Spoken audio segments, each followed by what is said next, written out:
పరిహరింపుము. హిమము కంటేను నేను తెల్లగా ఉన్నట్లు నీవు నన్ను కడుగుము.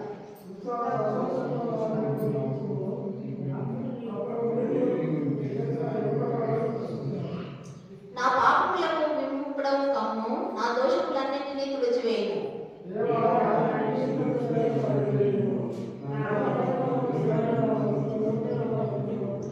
నీ సన్నిధిలో నుండి నన్ను త్రోసివేయము, నీ పరిశుద్ధాత్మను నా యొద్ద నుండి తీసివేయము.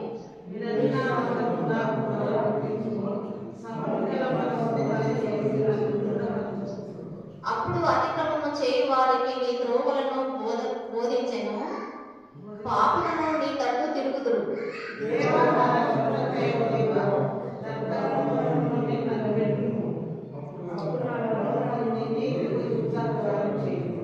ప్రభువా, నా నోరు నీ స్తుతిని ప్రచురపరచినట్టు నా పెదవులను తెరువుము.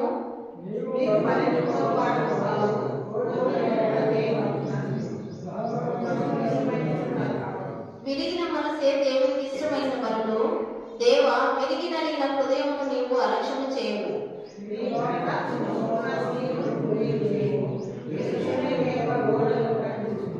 అప్పుడు నీతియుక్తమైన బలులను, దహన బలులను, సర్వాంగ హోమములు నీకు అంగీకృతములగును. అప్పుడు జనులు నీ బలిపీఠం మీద పూజలను అర్పించను. దేవుని వాక్యమును దీవించును గాక.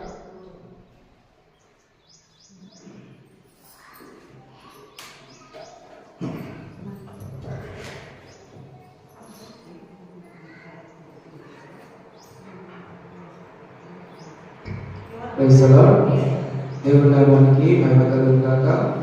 తల్లు వచ్చి కళ్ళు మూసుకొని చిన్న ప్రార్థనతో ఈ యొక్క కీర్తనను మనము ధ్యానించుకుందాం.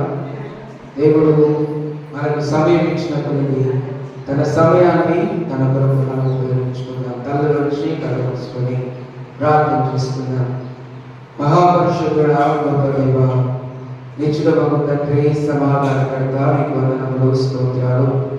ప్రభువా, ఈ దినము నీ సన్నిధానంలో ఇంతవరకు మేము కూడి ఉండటకు నీవు చూపిన కృపకై నీకు వందనములు, స్తోత్రాలు చెల్లిస్తూ ఉన్నాం. దేవా, నీ కృపకు, నీ కనికరములకు మమ్మల్ని పాత్రలను చేయండి.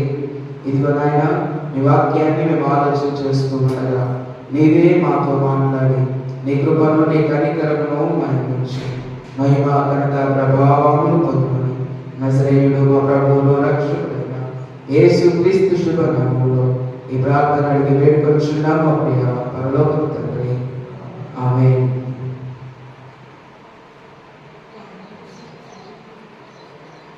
నిజంగా దేవుని బిడ్డలారా, మనం జ్ఞాపకం చేసుకున్నట్లయితే కీర్తనల గ్రంథము 51వ అధ్యాయము ఒక రకంగా దావీదు యొక్క పశ్చాత్తాపంతో కూడినటువంటి ప్రార్థన అని మనం ఆలోచన చేసుకోవాలి. ఎందుకు అనంటే, దావీదు తన జీవితంలో చేసిన ఒకే ఒక తప్పు మరపురాంది ఎవరో మర్చిపోయింది. ఏంటి అనంటే, బత్షెబా విషయంలో తాను జరిగించినటువంటి తప్పును బట్టి ప్రవక్త అయిన నాతాను అతని దగ్గరికి వచ్చి ఆయనను హెచ్చరించాడు.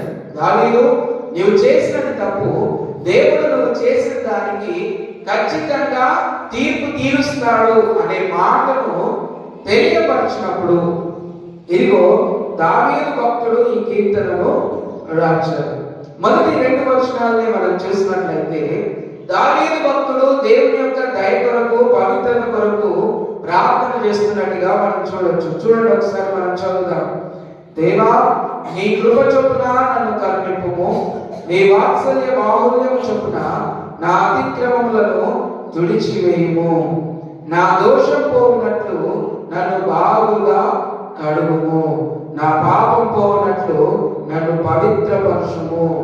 నిజంగా దావీదు తను చేసినటువంటి పాపాన్ని దేవుని సన్నిధానంలో